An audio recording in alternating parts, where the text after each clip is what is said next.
Yeah, can you give it to my wife?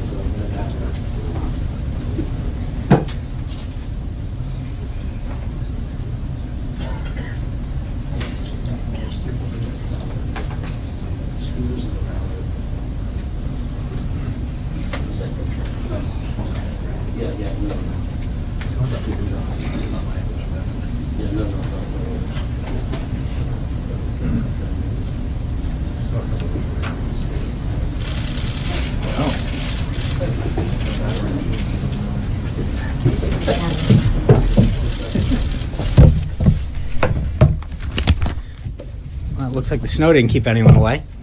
Good afternoon. I'm glad to see everyone made it safely in. As you may have seen last night, the president met with D.C. Mayor Bowser and Metro General Manager Wedefield about the preparations for the storm. The president continues to closely monitor the impact of the storm throughout the Northeast. The White House Office of Intergovernmental Affairs has been in touch with state and local officials in the path of the storm to provide them guidance and support. As the storm continues to track the East Coast, heavy to intense snow, sleet, and strong winds could result in significant travel impacts and possible coastal flooding. Again, the president encourages everyone to listen to their state and local leaders and public safety officers and follow their warnings and closure notices. They are working around the clock to ensure the safety of our citizens and their families. In light of the storm, the schedule for today changed a bit. Obviously, German Chancellor Merkel's visit was moved to Friday. We'll continue to provide you updates on the schedule as we grow closer to Friday. Today, the president had lunch with the Deputy Crown Prince and Minister of Defense of the Kingdom of Saudi Arabia. This afternoon, the president will swear in Seema Verma as the Administrator of Centers for Medicare and Medicaid Services. The president looks forward to having the spectacularly qualified and experienced Administrator Verma finally on board, especially as we continue to lay the groundwork for a historic reform of our healthcare system. Later this afternoon, the President and Secretary of Health and Human Services, Dr. Tom Price, will have a call with the CEO of Anthem Healthcare, Mr. Joseph Swedish. He will then have a phone call with Speaker Ryan and Majority Leader McCarthy to further discuss the Republican plan to repeal and replace Obamacare with the American Health Care Act and a series of much needed regulatory reforms to accompany that. The president was glad to see the National Federation of Independent Businesses announce their support for the American Health Care Act. NFIB has previously identified healthcare along with small business taxes as their two biggest priorities, and the president's healthcare agenda will address many of their concerns for small businesses. Yesterday, of course, the Congressional Budget Office released their report on the American Health Care Act. I know that there have been significant concerns about the CBO report, and I want to give a little bit of context to the numbers that have been going around. In 2013, the CBO estimated that 24 million people would have coverage under Obamacare in 2016. They were way off. They were off by 13 million people, over 50%. In fact, only 10.4 million people are actually covered. Reports now suggest that number has dwindled down to 9 million. CBO coverage estimates are consistently wrong and, more importantly, did not take into consideration the comprehensive nature of the three-pronged plan to repeal and replace Obamacare with the American Health Care Act. We're working to bring real relief and better choices to the American family. The two other prongs of our plan contain several additional reforms that will further drive down costs and increase coverage. When you get down to it, the Congressional Budget Office is there to measure the potential impact of programs on the federal budget. Its attempts to estimate coverage have been historically faulty. But in the portion of its analysis that focuses on what the office is really about, the CBO concedes that the American Health Care Act would actually reduce the deficit by over $330 billion and bring health insurance premiums down 10%, even before many of the significant reforms in prongs 2 and 3 have taken effect. And as I've mentioned before, some of these include expanding healthcare savings accounts, streamlining the process at FDA so that innovative and lower cost medicines can get to patients faster, allowing health insurance to be sold across state lines, which increases competition and decreases costs, permitting small businesses to band together to negotiate healthcare rates for all of their employees, and reforming the medical malpractice system so that doctors aren't spending their time and patients' money on unnecessary procedures. Beyond the numbers, let's talk about some real-life examples of the cost of Obamacare for some actual Americans who the president heard from during his listening session yesterday. Kim Sertich, a small business owner in Arizona, had her health care costs skyrocket from $389.79 a month to $809.15. Carrie Cooey from Colorado, a mother of 6 whose youngest son is autistic, saw her family's yearly insurance go from $1,700 to $52,000 for a lower quality plan. And Joel Brown, a farmer from Tennessee, saw his catastrophic coverage costs spike in the wake of Obamacare from $119 a month to more than $500 per month. These are the stories that really matter to millions of Americans who are suffering under Obamacare. And these are the stories that are at the top of the president's mind as he works towards reforming our healthcare system. The president is committed to working together with Speaker Ryan, Majority Leader McCarthy, and Majority Leader McConnell to create a system that's affordable and accessible to all Americans. Let me walk through the rest of the schedule for the week. Tomorrow, the president's headed to Michigan to meet with auto executives and workers, and we'll discuss how his plans for rolling back federal red tape will lead to more American jobs and higher wages, specifically in the automobile sector. It's a great opportunity for the president to showcase moves he's already made towards his ambitious Buy America, Hire America agenda, like encouraging investment in workforce training and development so that Americans are ready for the jobs of the future, and removing the roadblocks that prevent American businesses from staying and expanding here in the United States. The president hopes to build on the great optimism that he has built within the business community in anticipation of the renewed opportunities the president's economic agenda has already created. He and his team are hard at work to produce the results that the American people deserve and voted for last year.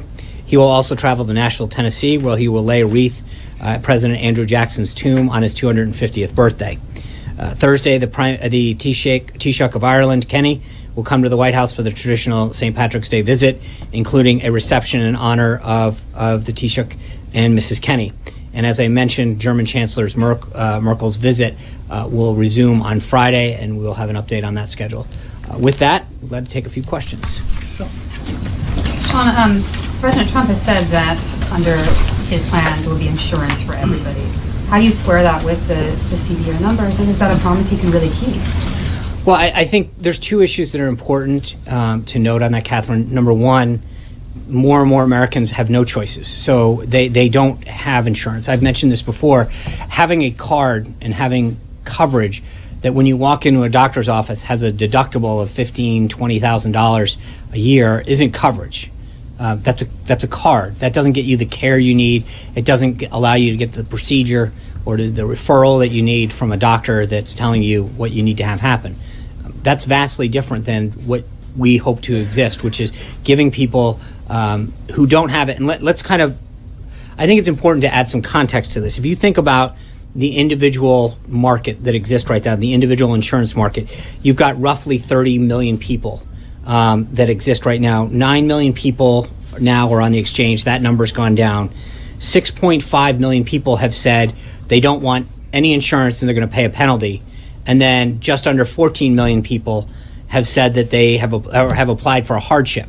So you've got almost 20 million people in America who have said that they don't want Obamacare and they'll either pay a penalty or have applied for a hardship.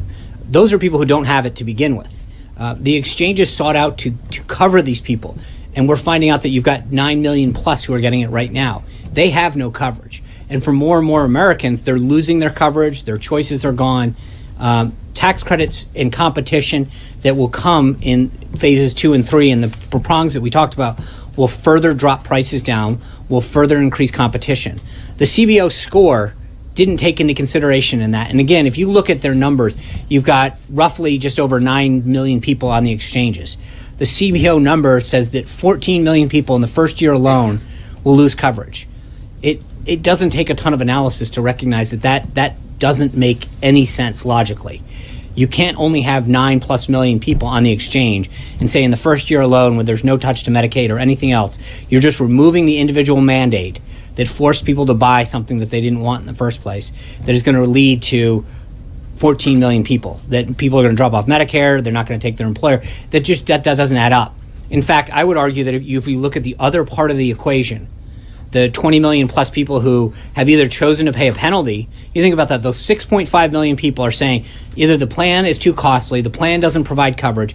I think a lot of those people, especially when we continue to instill additional coverage, they have more choices, they can pick a plan that actually fits their needs or fits their budget, you're going to see more people want coverage, who are going to choose coverage. So I think that the CBO number, that they have a record that doesn't match up with the ability to count people. They're pretty good at dollars, not as good at people. And I think that when you look at the additional phases or prongs of this whole comprehensive approach, that actually changes the equation a lot. It's looking at one piece of a three-part plan, and that's not the entirety of the plan that we're looking at. And that doesn't. So what does the White House think the change will be next year then? Well, I don't think that we don't do those projections, but I think that there's no question when you look at the cost, they're already saying just this alone, just doing the first prong of this will take costs down 10% in the individual market. And if you think about it, they're up 25% in the individual market on average already. This year alone, under just people who are on the exchanges, up 25%. The CBO is saying just with what we're doing on first prong alone, 10% decline in the individual market. That's a significant reduction. That's what we're talking about. Bringing costs down and increases choices. That's a big deal right now. The problem that you have currently is that these subsidies that people get them a card that doesn't get them care, and that's what we need to start focusing on is how many people are actually getting the care they need to deal with the medical concerns of them or their family, and that's not what's happening. Mike.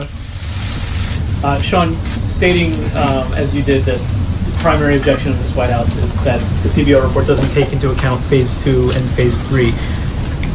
Are there specifics, either in terms of the specific regulatory reforms that the White House is considering and the specific terms of the legislation that you would offer that are out there for people to study as part of this? Because as you surely know, Tom Cotton, among others, are skeptical of whether these phases can actually... I don't... Look, the things that I mentioned earlier, allowing people to buy across state lines, to pool their insurance, to expand HSAs, to reform the FDA, all of those things, I think, unquestionably add competition and choice. There's no question about it. If one plan can sell that was in Maryland into Virginia where they can seek additional customers, that competition alone invariably brings down costs. And we've seen this in market after market, where once you allow competition by itself, that will bring down costs. It'll bring in choice. Right now, these insurance companies who have been mandated by the government to create certain packages that people don't need. You've got young people that are being told to buy packages that have, end of life care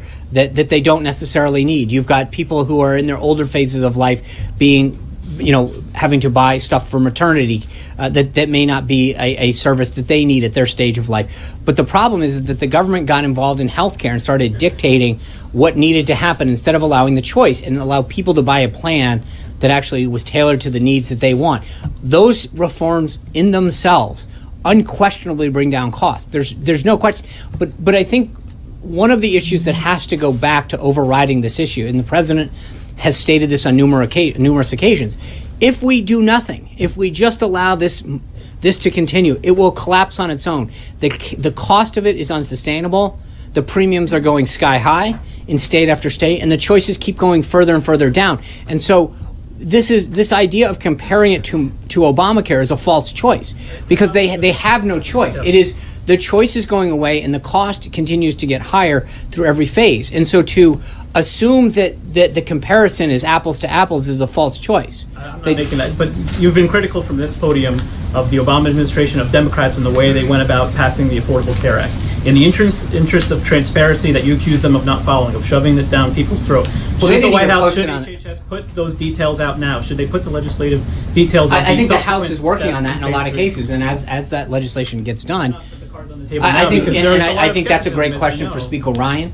And I know that he's been working with the team and getting it done. And I think the sooner that we can get all those prongs out there, the better. I agree with you. But I think the big difference, just so we're clear, is that we posted this bill online. The Speaker had it out there. The President tweeted it out.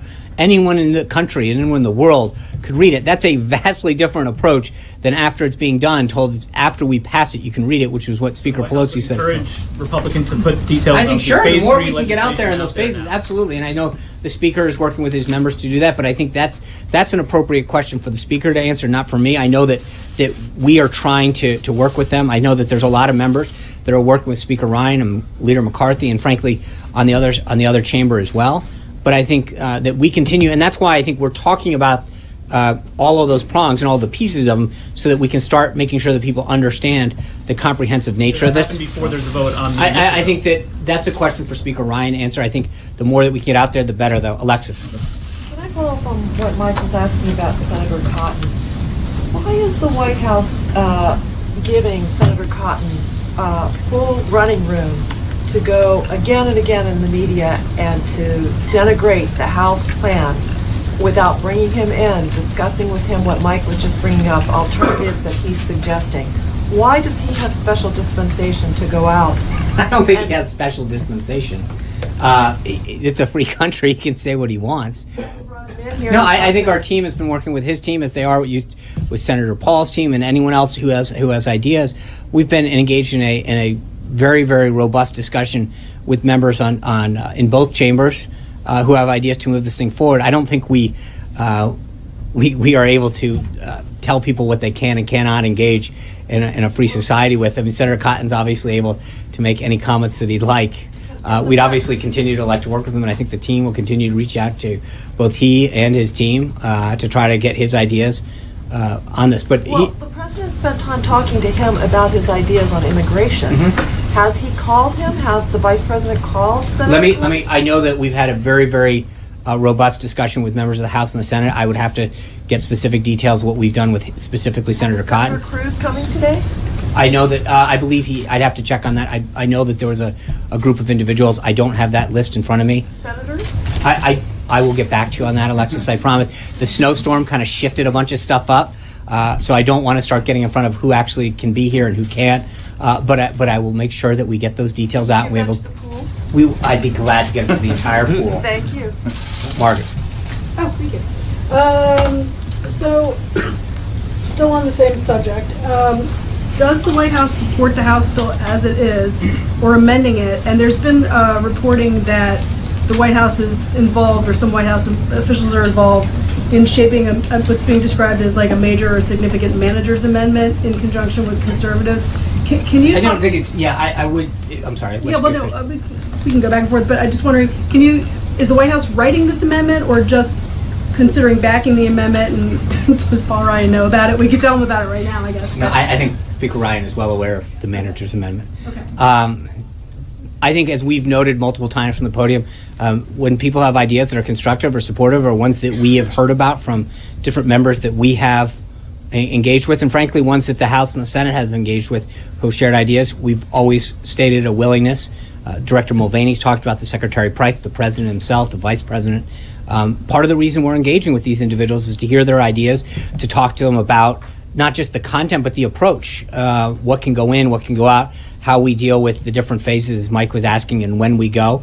But all of that is part of a comprehensive strategy to engage with members who support us, who have ideas and want to be on board, who want to be constructive in the process and achieve the president's goal of having a patient-centric healthcare system. So we are obviously in talks with House leadership about the contents of that. As I mentioned, the president will be on the phone with Speaker Ryan and Leader McCarthy later this afternoon to talk to them about some of these ideas and some of the path forward.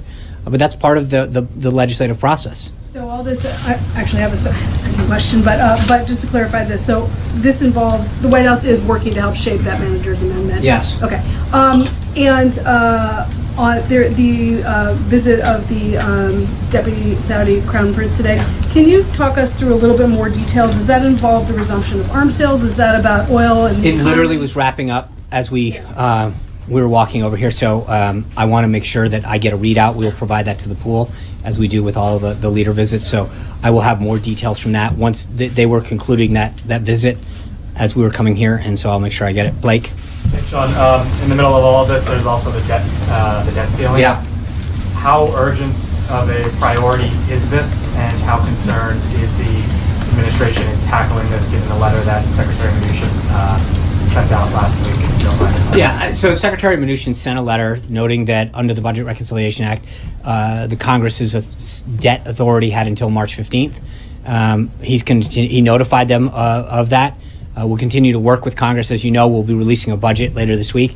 That's part and parcel of our approach to fiscal responsibility, to making sure that we talk about the path forward, how we address both the ending of fiscal year 17 It goes until September 30th this year, and then the budget, which would be fiscal year 18. But how we address our budget deficits, our debt, and our spending going forward is something that is a holistic conversation that the Secretary and Dr. Mulvaney and others, and the President, the Vice President, are engaging with Congress on. But so this isn't our job under the law was to notify them of the authority that they passed and when it expired, and I think the Secretary will work with Congress on a path forward as far as our debt situation. Secondly, let me get your reaction to Jonathan Gruber, one of the architects of Obamacare. He called essentially the plan that you put forward, if it's implemented, a quote scam. Your reaction to that would be what?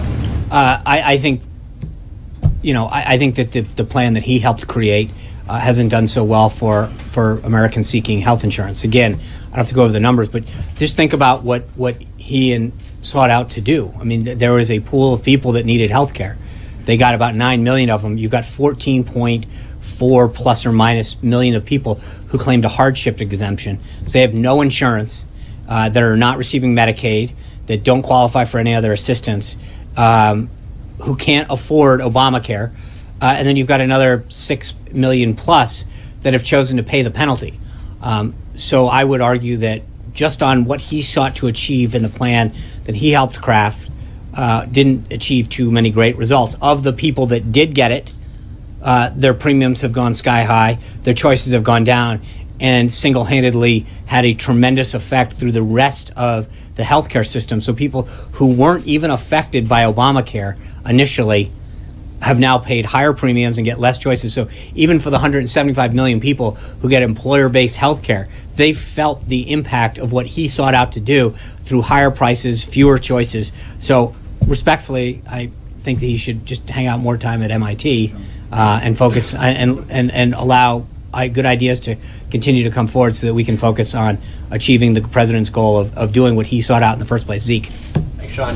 The president several times recently has said that he would like his healthcare plan to have healthcare for everybody. Right. The CBO score yesterday seems to indicate that that's not the case. Will the White House commit that after these phases 2 and 3, if they are implemented, if they're ever offered publicly, that there will be health care for everybody? And if you can define that phrase, please. Yeah, I mean, I think everybody look at what Obamacare did. Again, I just ran through the numbers. You've got 30 plus million people of a Obamacare mandated under penalty of law that you had to have health insurance. 9 million of the 30 plus or minus people got it. 4.5 said no, we'll pay the penalty, and then another 14 or so million people said that we'll claim a hardship. So that was a government mandated system, and they chose not to do it. I think that in many of these cases, that if people were given the choice and the option to get a plan that sought their needs, was tailored to what they wanted, that wasn't forced down their throat, that didn't give them services they didn't wanted, and brought down costs. I read you some of the stories of the individuals. I mean, we've seen tremendous growth from people who got a reasonably priced plan on the individual market, $119, $150 a month, which I think for people who aren't getting their services through Medicaid because of their financial situation, for many middle-class families, while that's still a struggle, it's an attainable goal in many cases. When you're talking about $350, $500 on the individual market, that's a huge chunk of somebody's individual take-home pay. And I think that getting a process that we have down that levels the playing field allows people who aren't getting it through an employer-based system to get a tax credit that at the same time lowers cost and creates more competition and choice, is actually going to give more people the option to have health care and to give more Americans that ability. I mean, right now they're choosing not to do it. More people. That's still not everybody. So No, but everybody has a choice to get it, and that's what I think we want to do, is give everyone who wants to get health care the financial ability to get it is what the president is trying to achieve through this. And I think this is the system that will get them there. Right now, they're being forced to get it by a government-run system, and in huge margins choosing not to. I think that's the system. And by the way, they're getting a system that's failing and that is collapsing on its own and is only going in the wrong direction with higher prices, higher premiums, higher deductibles, and lower choice. I mean, that's what you've got now. If you're an American citizen on the Obamacare exchange, you're paying more, you have a higher deductible, and your choice is going down. And so that is an unsustainable, unacceptable outcome for Americans who need care. Dave. Thanks, Sean. On immigration, a group that tracks the number of sanctuary cities in the U.S. came out with a report today saying there's now nearly 500 sanctuary cities across the country, and that number has grown by about 36 just this year.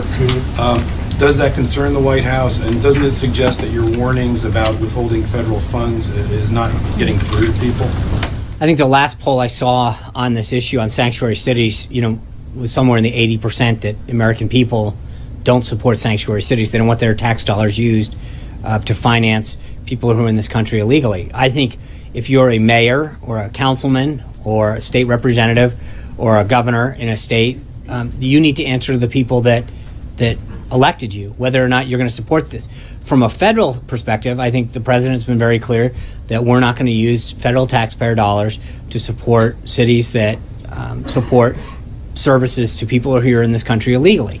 But I think at the end of the day, this is a question for mayors and council members at the local level who have to answer the people that elected them with clearly a position that is not in keeping with what most Americans believe. Amen. Thanks, Sean. You mentioned the call with the CEO of Anthem Health. Can you tell me what this proposal the president's means for health insurance companies? Will their profits go up or down under the president's proposal? Well, I don't think that's been the focus of the president's proposal. It's not about them. It's about patients. It's about, but I think what it means for them is that they finally get to create more choice and more plans and allow people to choose a plan that fits them. Right now, they don't have that choice. And frankly, in more and more markets, companies like Anthem, United Health, Cigna are pulling out, Aetna, because they don't have the choice and because of the government mandate. I think what we want to do is allow competition and choice to exist so that they can offer more options for the American people. But will those companies make more money under the president's plan or less? I don't know the answer to that. That's not been the focus of what we're doing now. And at the end of the day, right now, they're pulling out of market after market, leaving the American people with fewer and fewer choices. So right now, it's not a question of from the last I checked, I think many of them are doing pretty well, but it's the American people and its patients that are losing under the current system. So I think that there's a way you can do a little bit with Hunter. Yes, we've seen the White House and Secretary Price push back on calling this healthcare bill Trump care. Does anything need to change for the president to be comfortable putting his name on the bill? Well, I don't think the Obama administration didn't label it Obamacare. They call it the ACA.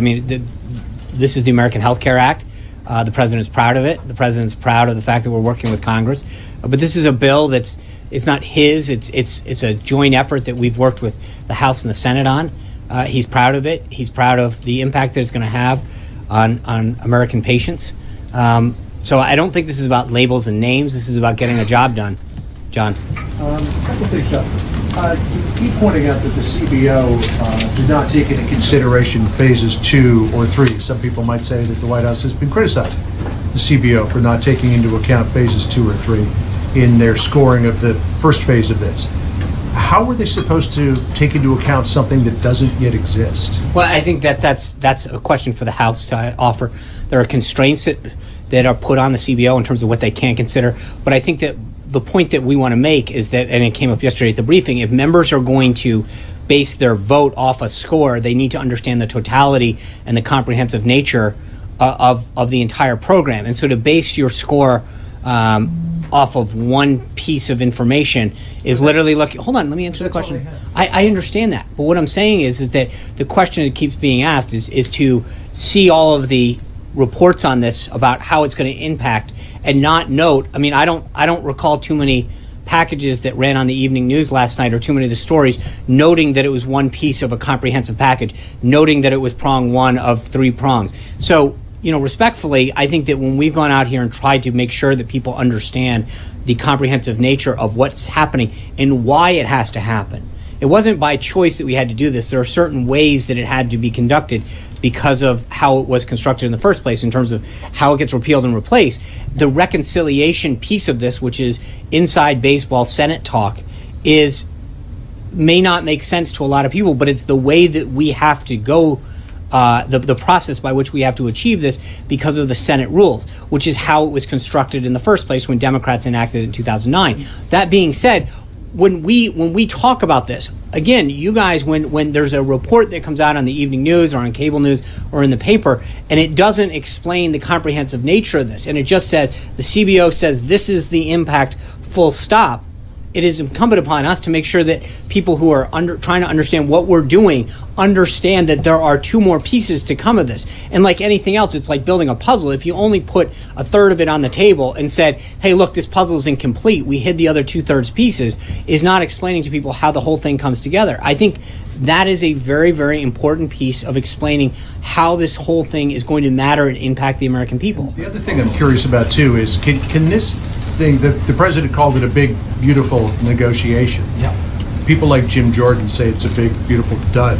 Is there a way to hammer this thing into shape where you can I satisfy hope so. conservatives? Or do you have to, as has been suggested by a number of people, rip it up and start all over again? Because Jim Jordan, just this morning, was saying that the fundamental aspects of what was promised the American people by House members when they ran for election back in the fall, and by the president when he ran for election, is not in this bill. Right.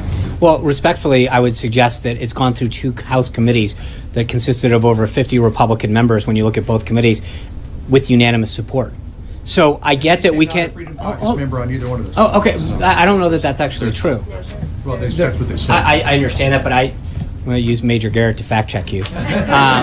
That's just what they're saying. They're saying they didn't get a chance to Poor put forward Pinocchio's amendments. John or- Roberts. I did not say that. Now, but my point is, I think that we've got tremendous support. The president, as I've stated, wants to work with them. There will be a manager's amendment, and I hope that ultimately, I'd love to have every member support this on both sides of the aisle. I think the president's principles and goals are going to benefit every American, and obviously, the more support we get, the better.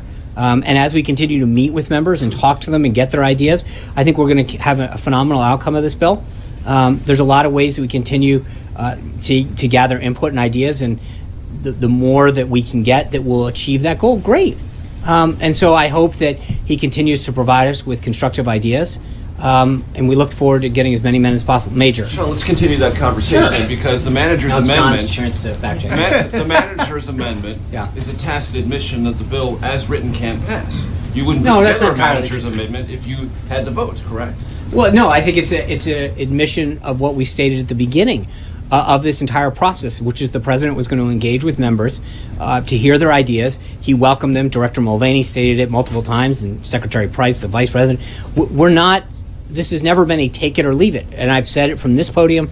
The president's talked about it, as you mentioned just a second ago. This is an opportunity to hear from individuals and groups and insurance and victims of Obamacare and doctors. Hold on. Freedom Caucus support. It's not a by question of just- dealing it's with not- it's not Medicaid about- or the tax credits or some other alterations. It's not about one caucus or one member. I think this is about bringing people together, and if we have great ideas that will achieve a better outcome for the American people, then we're going to listen to them and we're going to incorporate them. I don't think that this is. We have been very clear from the get-go. If you can come with a good idea that will strengthen this bill, that will benefit American patients, we'll do it. And so the manager amendment is about getting votes, right? You can't have a strong bill that can't No, pass. you can right? jam, absolutely, but you can jam through a bill and get it out, get 218 and send it over to the Senate. But I think that we want to get the strongest bill through the House with as many ideas and opinions and facts that will help strengthen this as possible. So I'd rather, instead of getting a bill through with 218, 219, work on a process, as the Speaker and the Majority Leader have done, that brings in additional ideas, and if we can get the bill higher and higher, we will. To Tom Cotton's point, because you talked about it just a second ago, prongs 2 and 3. Yeah. He went out of his way to describe that process 2 and 3, because at least the third part of that's going to require 60 votes, because it's outside of reconciliation, by definition, as mythical, imaginary, and just spin. And he's telling House Republicans, don't buy into this third or second prong argument, because they, practical legislative matter, don't exist. Because you need 60 votes to get them, and so if you walk the plank, his words, not mine, on this first initiative, you're not going to get second and third phase of this process, because it can't get through the Senate. So there's a couple things. First, this is the only vehicle that seeks to achieve what people on our side of the aisle have been talking about since 2010. This is it. If we don't get this through, the goal of repealing Obamacare and instituting a system that will be patient-centered is going to be unbelievably difficult. This is the vehicle to do that. And so we welcome Senator Cotton's ideas. But the second prong of this is administrative in nature. It is something that was delegated to Kathleen Sebelius, who is then the Secretary of Health and Human Services, to do. So prong 2 is actually fairly easy to do, because the same authority that was granted to Secretary Sebelius now is in the auspices of Dr. Price. And he has the ability to implement and work on that, and I think he noted it yesterday that his office has already been going through and doing that. So that phase is easy to do. The third prong, which is all of these things that conservatives have been championing for a long time, and frankly, many Democrats agree with us on, is this ability to bring down costs through selling over state lines and allowing small businesses to group together, is something that that we've been talking about for over a decade. And you can get 60. And I think that we can not just get 60, I think this is something that should bring people together. I think there is bipartisan, bicameral support for almost every one of these things, because they benefit. There's no one that doesn't benefit. I mean, who could be against allowing insurance to be sold over state lines? It's something that you can do your car insurance. I mean, so many, there's no other product that I can think of. I'm sure someone will fact check me on this. But for the most part, the American consumer, when you want a product, you can go online, you can go to a store, you have choice, you can go to a store across state lines. If you live in Virginia, you drive to Maryland or the district, and shop around. With our insurance, we don't have that ability. There's no question that increased competition drives down cost. It is just an economic certainty. And allowing greater choice will do the same. And so I think respectfully, I would say to any senator like that has that concern, there is no other entity that I can think of that greater choice and greater competition doesn't drive down costs significantly. And all we have to do is look no farther than Obamacare. I read off 3 of the individuals the president met with yesterday who are victims of Obamacare. In every one of those cases, the insurance premium went skyrocketing when choice and competition went away. Any person that was in the individual market 8 or 9 years ago will tell you that, depending on the plan, you could get a plan for as low as $100 and change. Now, the cheapest plan you can get is easily in the $300 range. And so the question that you have to ask yourself is, what changed? Competition went down and choice went down. And I think allowing both of those to re-enter the marketplace will achieve in itself that goal. And going through the additional pieces of the reform will also do the same thing. There's so many ways that we can achieve greater choice and competition that unquestionably bring down the cost of health care, that benefits every American, whether or not you're in the exchanges or you're on an employer-based plan. And again, we have to have this conversation in the context of what's going on now. Talk to somebody that's on Medicare or Medicaid. Ask them if the doctor and services that they used to be getting are available to them. I know so many times now when you walk into the doctor, they have a sign that says, "We no longer accept Medicaid." I mean, that used to be a given almost. And now, for older Americans, for Americans at the lower end of the income scale, it's becoming harder and harder to find a place that even takes your insurance. And I think that to find that an acceptable income, the question has to be asked to people who oppose this, no matter what side of the aisle are on, is what is your alternative?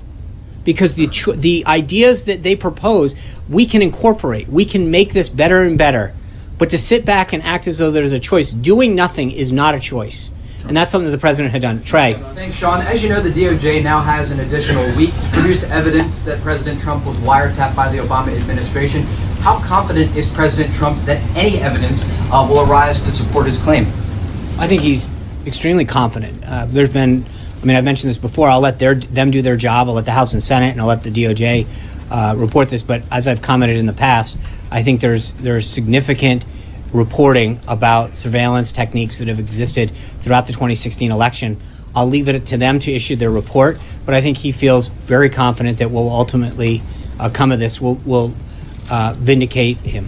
And a quick follow-up, Sure. When a decision is announced, whatever evidence or potentially no evidence is released, will he make a statement about the evidence or lack of evidence? I've been asked this, I think, at least 3 times, and I don't want to prejudge what's going to come.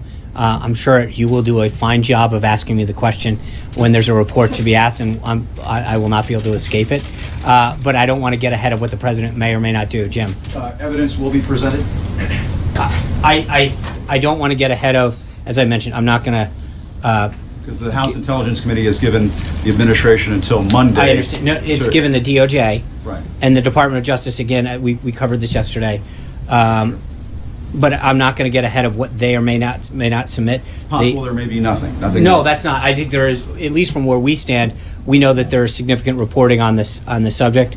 That Something will be presented. yeah, I feel very confident of that. Okay, Yes. and follow up Of course. on coverage. You were saying that, people, if they can't get access to insurance, they don't have coverage. But Right. if you remove the individual mandate, you are going to have people who are not going to buy coverage. They're not going to buy insurance. And so getting back to the Congressional Budget Office score, would you concede that there will be some coverage losses, perhaps in the millions? That there will be millions of people who will not have health insurance as a result of what you're doing?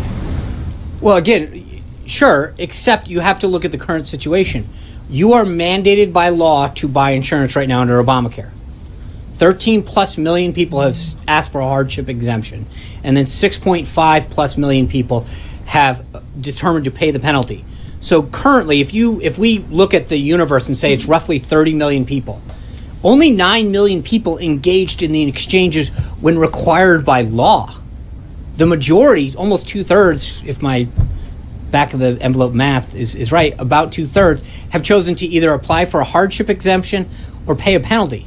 So, The mandate forces people to buy insurance, and if they don't have insurance, then you have the free rider problem in the system. Which Right, is a but problem look at for what's happening the Obama now. administration. So If to you have s- free riders, and those folks No, get no, into no, a car because the accident, current- they right. show up at the emergency room, and then the healthcare is much more but expensive. they do it right now. But my point, Jim, is that the way the system was constructed under Obamacare, they've created the system to force people to buy plans that they did not like, that were mandated by the government in terms of what was part of the plan, what it had to cover, the deductible, et cetera, et cetera. And yet, roughly 2/3 of the people either paid a penalty or asked for a hardship exemption. They didn't do it. And so the idea is actually, if you could bring down cost and choices and allow people to find a plan that fit their budget, that was tailored to their needs, there's actually a higher likelihood that they will find something that they want at a price that they can afford, as to right now, which is, I get a plan that I'm forced to buy that has a deductible that I can't afford, but I've got a cute little plastic card that I can wave around. This will get you coverage. No, that's not true. If you show up at the emergency room, if you've been And- hit by a bus, sure. you're not going to be just paying out of pocket to the hospital. But until under you any die. scenario, you're going you to have used to- some you- sort of catastrophic coverage that Right. will make sure you have insurance. Thank That you. is the point. Yeah. That's a great advertisement for welcome. thank you. But- That's exactly what the president's trying to do, because right now you've got of the attempt to get 30 million people covered, 14.5 million people applied for a hardship exam. They're exactly the people that you're talking about. Another 6.5 million people have paid the penalty and don't have it. So we have roughly 20 million people in this country who were supposed to be required to buy health care, that have chosen not to do it, who've fallen exactly to the category that you're talking about. The question, But that's That number is massive by the year 2026. right, and so the point that I'm More than 20 hold million on. Americans. But if they actually had choices and had a plan option that was down at a budget they could afford, there is a higher likelihood that they would buy a plan that was A, tailored to them, and B, actually that they could afford. So to your question about catastrophic, right now that's in most cases not even an option. In a third of all the counties in the United States, they only have one choice. In 5 states, they have one choice. Can you imagine if they could actually buy I a understand plan? that talking point, but at It's least not a there is talking point. coverage in those states. No, You no, have it an means- option of coverage. right, and in If mo- you- and in a if lot you of- pull this away, then you're going to have people in a lot of states who aren't going to have access to No, any no, that's coverage not- totally because false. they can't afford it with Hold these on. tax credits you're providing. No, I mean, there's an argument to the other no, there's side not. of this. No, actually, The subsidies I don't. are more You've got generous in many cases. 175 million Americans that get their insurance through their employer, and frankly, right now, they're the ones who keep paying higher and higher premiums because a system that was only supposed to help people get access and require them get a government mandated, government run healthcare has actually gone amok. And so right now, Government-run healthcare, Medicare is government-run. right, and what's we're not happening? senior exa- citizens and more and more screaming that they yes, they do. want you to get rid of their I Medicare. think you need to maybe get outside and talk to some of them, because more and more Medicaid recipients, in fact, more and more Medicare recipients, aren't actually able to get coverage. Again, it's one thing to have a card. It's another thing to walk into a doctor's office and them to tell you, we no longer accept Medicaid anymore. That's not care. But the president's okay with. No, he's there not. are going to be millions of people who aren't going to have The coverage. president's goal is to provide health care coverage to every American. And right now, they're not getting that. And by giving them more choices at a lower cost, more Americans can either buy health care for their family or themselves, or in a lot of cases for their business, without paying the penalty, which is what a lot of them are doing, or forcing people into exchanges that have fewer and fewer choices. The system now is not working. The costs are going up, the choices are going down, and deductibles are going up. That is not an option. And for every American, and I mentioned this earlier, that to make this look like a choice, there isn't really a choice. The system that we have now is failing. The choice is whether we give them an opportunity to have real care, and in a way that is tailored to them in their budget. Jeff. Sean, on a different subject, the Intelligence Committee yesterday, when responding to the Department of Justice's request for more time, basically issued a subpoena threat. Does the White House have a reaction to that? Do you think it'll come that far? I hope not. And as I said, as has been noted, the department asked for an additional time, and that'll be up to the Intelligence Committee to grant that time. But they're working on that. And on a separate note, you mentioned the president's call with the CEO of Anthem today. Yeah. But does he have a position on Anthem's effort to merge with Cigna, which was challenged by the Justice Department under President Obama? I'm not aware of that. I don't know that the president's ever expressed any personal view. I think that would come under the FTC if I'm correct. And so I'd refer you to them. John. Just one last follow-up on Margaret's question about Saudi. I know that meeting was just finishing up when you came out here. But can you give us a sense of what was on the agenda before they sat down? I think the president had a call earlier with the king a couple weeks back. I think they talked about safe havens in Syria. They talked about the threat of ISIS. I might expect all of those came up. But again, I think I will provide a readout to you all, to everyone in the pool, about what happened that will more clearly define that. John Gizzi. Thank you, Sean. Coming up in the rest of the year are 4 special elections for the U.S. House of Representatives, all of which are sure to draw national attention as venues for debate on the American Health Care Act. Does the president plan to be involved on behalf of the Republican candidates and perhaps appear on their behalf in the districts, as this may well be a barometer of where people feel about the American Health Care Act?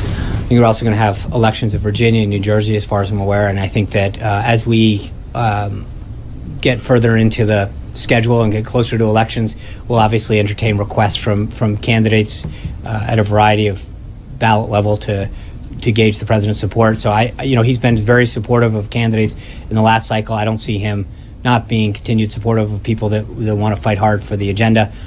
We're not at that point yet, so I can probably give you more at some point as we go closer to the elections. But a lot of those cases, it's going to be dependent on whether or not there's a request from the candidate. Julie. Thanks, Sean. You said earlier that the White House doesn't have projections on how many people will lose coverage of its own. Is that a projection that hasn't been made yet, or are you saying that the White House is not going to come out with those? We don't. That's not something that OMB does. So, but if you're advocating for a plan that you say the president wants to cover everyone, how are you going to be able to assess whether you've been successful if you're not going to project that yourself and CBO's projections you're saying are invalid? Well, I think that if you look at what the goal is, which is to make healthcare available to every American, as I said, I mean, you have a choice right now that's either we support a failing system, that there is no choice and that the premiums are going up, or you provide them with a system that we're looking at, which does address the 30 million people. It gives them a tax credit. It gives them greater choice. And one of the issues that I have with a lot of the models that I see around is they're very static. They talk about this piece of this prong only. I think when you look at the subsidy and the cost of a current plan right now, without looking at prong 2 and 3 and how those will additionally drive down costs, that it's not a fair analysis of where the plan's going. But there's no question that right now there is, I detailed it to Jim. I mean, we have a system that mandates that people buy health insurance under penalty of law, and it's not working. And so the question is, what can we do instead, and what can we replace that with that gives people greater choice and lower costs? I think in most cases, of course, some people are always going to choose in a free society to not purchase something. I mean, we live in a country of 320 million people. At some point, you can't force a product or a good down people in a free society. But I think if you can give them a quality product that serves their needs that they have at the time at a price that they can afford, there's a greater likelihood under every economic model that suggests that that will work. So I think it's frankly economics 101 and basic common sense that dictate that the more competition and the more choice that we institute in this system, the greater likelihood of more and more Americans getting health care is something that is easy. John. Thanks a lot, Sean. I want to ask you about the American Health Care Act, but I want to first see if you have an answer to a question that I asked you yesterday, and that was one that you did not know the full answer to, about whether there are repercussions for violations of that 5-year lobbying ban. I'm sorry, I do owe you an explanation on that. I will check with counsel and get back to you. So Okay, and then on the American Health Care Act, you used language very similar to language that House Speaker Paul Ryan used about why Republicans should support this legislation. You talked about this binary choice. It's either this particular legislation or it's Obamacare. Right. You have Republicans in control of the House and the Senate. You have President Trump and the White House. Why do they have to vote on this particular bill? Why can't they negotiate for something that, for instance, the Freedom Caucus thinks may be a better piece of legislation? Well, to get back to a question that Major asked, I mean, at the end of the day, whatever it is, has to at least get 218 votes. You obviously want the greatest number of votes as possible, but you need to get, 218, and in the case of the Senate under reconciliation, only 50 votes. But that's your floor. And I think that what you need to do is to get enough members coalescing around key principles to get you to that floor. Now, you can obviously go, as high as, 435 in terms of the ceiling. I'm not sure we'll hit that. But we have to, the floor is what's going to coalesce the greatest number of members around a bill that gets you out at 218. So we will continue to work with them, provide ideas and input, and regardless of what caucus or faction you're part of, if you have an idea that can enhance this bill and make it more patient-centric and achieve the goals, then we're all for it. That's a process, and I think Speaker Ryan has been talking about this since 2010. There have been a lot of ideas, a lot of debate, and a lot of issues put forward into how to craft this. So this has been something that's been in the work for 7+ years in terms of getting members, at least in the Republican conference, to coalesce around principles and ideas and solutions to make this a more patient-centric thing. Francesca. 2 quick clarifications and then one other thing. It sounded like you were telling Mike to ask Paul Ryan about phases 2 and 3. Phase 2 would be regulatory measures that the president and Secretary Price would be in charge of. When can we expect to see a list of those from the White House? I will ask Secretary Price. I know that he mentioned yesterday when he came out to talk to folks after the score that his office is working on that. I'll be glad to see if we have a timeline on that and then follow up with you on that. And also it sounded like you were saying that the White House is confident that you'll get to 60 votes on those things in phase 3, those measures that conservatives have been asking for. Is the White House confident about the 60 votes? Yes. Okay, and then the final thing, it's also on health care as well.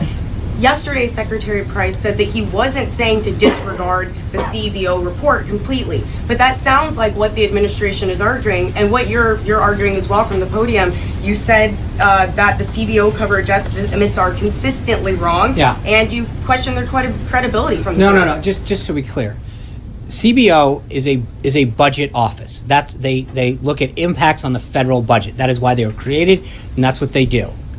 And I think to look at them in terms of their budget numbers is one thing. That's their job.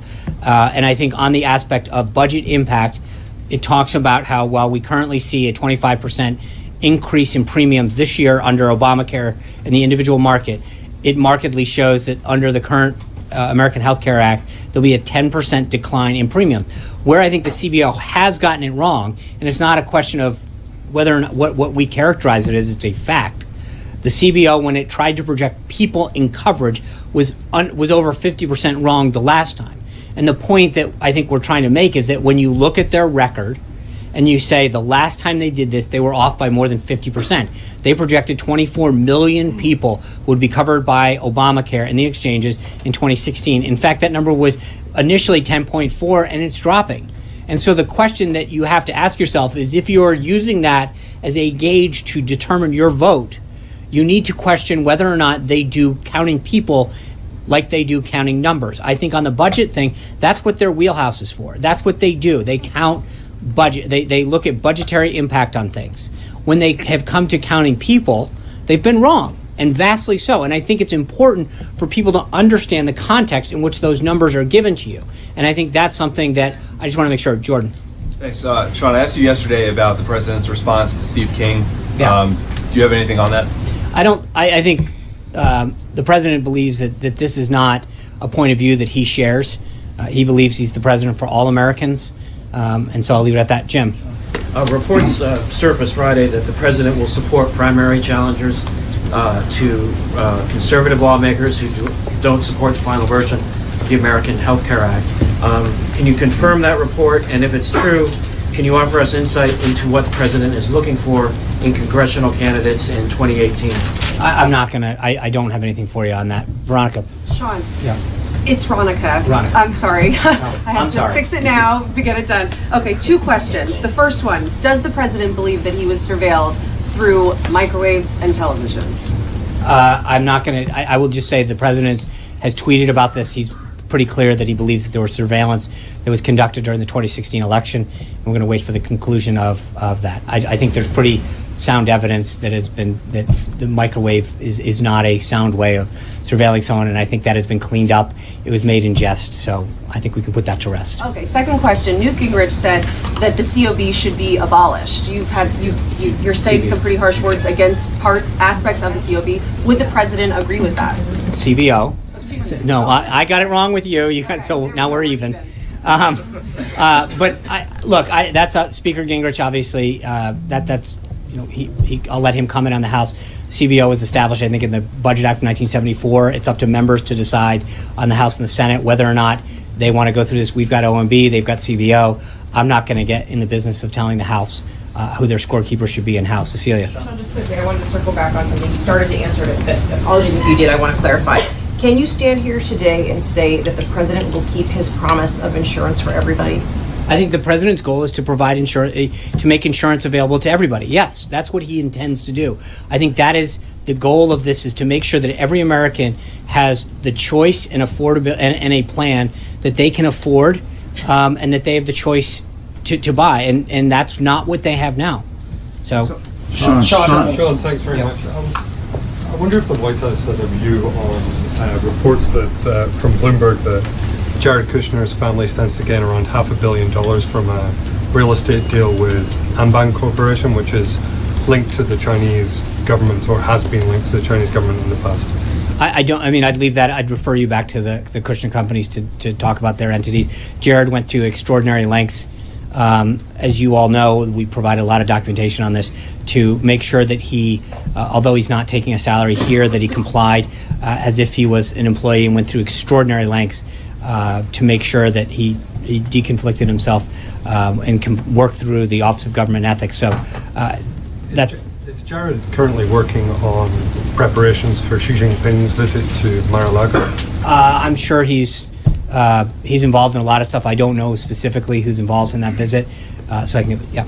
Sean, you did just say that the president still stands by making sure that insurance can be afforded by everyone. What's your specific response to the CBO's estimate that for someone who's 64 years old, making $26,000, that right now under current law they would shell out $1,700 in a premium, but under this change the premium would go up from $1,700 to $14,600? What's the message to a 54-year-old who 10 years from now faces that prospect? I think that, again, I will go back to the fact that I don't think that analysis takes into consideration the choice that they have. Part of the problem right now, Steve, is that a 54-year-old doesn't need certain things. They don't need maternity care. They don't need certain medical services that are being provided to them by this government product that is being forced down them right now.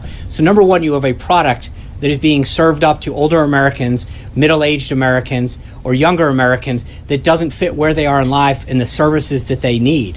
And so, number one, having more choice and the ability to tailor a plan towards the needs that an individual has depending on their stage of life, whether it's an individual or a family, number one. Number two, that they don't have any competition. So when you combine both of those things together, I think that number goes way down. And then the third is that they can have whatever subsidy they want now, But on the exchange, in many cases, again, they're getting a subsidy to a plan that has a very high deductible so that they have a card but not care. And that is, again, not an apples to apples way to examine the current plans. And that's where this all really comes down to. So is the message then is wait till phases 2 and 3 come in and then we'll have something better? Yeah, I mean, I think it's not just wait. It's that you have to look at the totality of what we're doing to understand how this is going to impact the plan. But right now, if in the scenario that you're giving, a 54-year-old doesn't have choice, is buying a plan that they don't want or need for the most part, and has a subsidy that's probably not giving them the ability to go see the doctors that they need to because their deductible is off the chart. And that's one thing that's missing in a lot of these discussions, is that you can have a premium per month, but if your deductible is is skyrocketing, then again, you might be able to get an appointment, but you're not getting care. Sharon? Oh, Cheryl, thanks. Cheryl. Sorry. Not good on the side. Budget's coming out Thursday, and I'm just trying to find out how detailed is that going to be? Are you going to be giving agency levels, program levels? Are we going to see what programs are going to be eliminated? I think I'll let Director Mulvaney, he's going to have an entire presentation. I know they'll start background briefings tomorrow for you all. They'll walk through different aspects of the budget.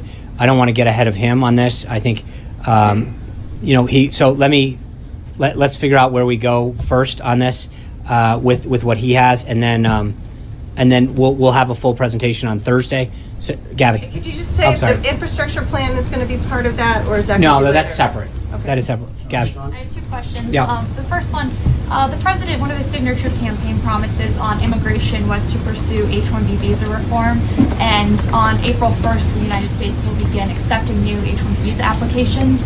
Can we expect to see any movement on that before then? That's a good question. I think, as we've talked about immigration in the past, I think there's an entire comprehensive process that's being looked at in terms of how we're preventing illegal immigration, and then what we're doing about legal immigration, whether it's H-1Bs or K-1 or other visas that exist within the system. There's an entire look that is being taken with respect to the visa program, and we will have more for you as we get through the system. Thank you guys very much. We're headed off to Detroit and Nashville tomorrow. If you're not on the trip, we look forward to, I hope everyone wears their green on Thursday and Friday. We got a double shot at this year because of the visit, so thank you. See you. Stay safe on the roads. How are y'all going to do the background briefing?